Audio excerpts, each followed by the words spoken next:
We've been seeing reports for some time now that your arrest is likely imminent. What's the latest you're hearing? Well, Ian, there are 180 cases against me. Now, someone who till the age of 70 never had one case has now in the last few months 180 cases. And the whole idea is to arrest me in one of the cases. So far, they haven't succeeded because the cases are so frivolous and bogus that when they go to court, I keep getting bails. But I think the government's term ends on the 12th of August. So the whole idea is that I should be in jail when the election start. The elections are in October.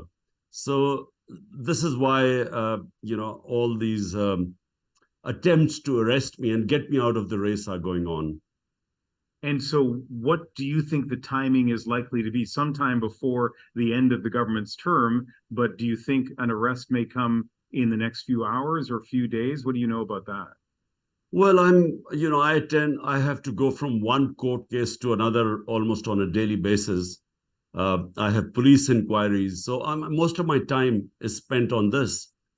But, they are now, the number of cases are increasing. They've got certain judges in certain places which indicate that they are getting desperate. And plus, they've got now military courts. They've set up military courts. I think that within the next 2 weeks, I expect to be behind bars. It is impossible for us in Canada to really assess the legitimacy of these charges. And so, I've read people in Pakistan have, some say these charges are frivolous and politically motivated. Some people say that some of them at least deserve to be tested in court. You clearly feel they're frivolous and politically motivated. So how confident are you in the legitimacy of the court system to handle these cases?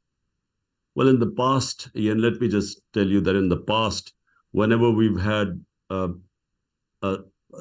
government falling and the prime minister goes into the opposition, normally they leave the country. I mean, the two prime ministers, Benazir Bhutto and Nawaz Sharif, the moment they were out of power, they left the country two times.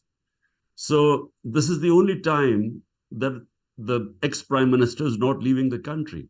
And it's because I believe that whenever these cases go on trial, I'll be proved right. I mean, these are bogus cases. The only thing is that from the government's point, the reason why they are piling up these cases is because of the elections coming up.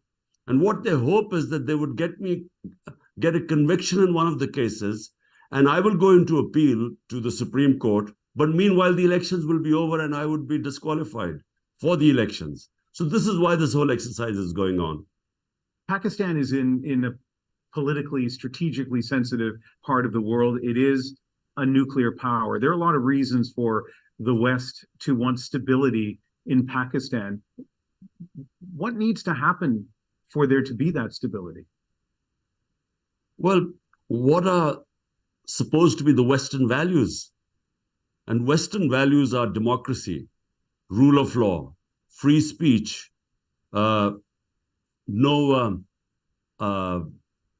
arbitrary punishments, custodial torture, all these things, protecting the fundamental rights, the human rights of the people. These are Western values. All these are being violated in Pakistan. We have no democracy now. We have an undeclared martial law. 10,000 of my workers are in jail today. All my senior leadership is either in jail or in hiding. And I have 180 cases and increasing. And worst of all, there were 25 people who were unarmed protesters who were killed on the 9th of May, or 9th and 10th of May. No inquiry done on the killing of Pakistani citizens, and about over 100 have bullet wounds. Now, this victimization that is going on, what we expect from the Western countries is to talk about these values.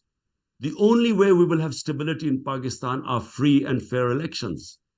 And unfortunately, all this effort right now going on by basically the establishment is not to have free and fair elections. so that the biggest party, which has over 70% approval rate in the country today, that party is now trying to dismantle it. So you won't have free and fair elections. And if you don't have free and fair elections, you won't have political stability. And without political stability, I'm afraid we will not even have economic stability.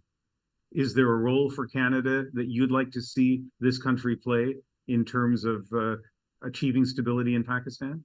All we want is that the Canadian political leadership should speak about this dismantling of our democracy that is going on. I mean, all the values preached by the Western countries, and especially when they criticize China or Russia on human rights, all human rights are being violated. So that's all we want. We want them to speak out against the dismantling of our democracy and the violation of human rights. Mr. Khan, thank you very much for speaking with us tonight. I appreciate it. Thank you, Ian.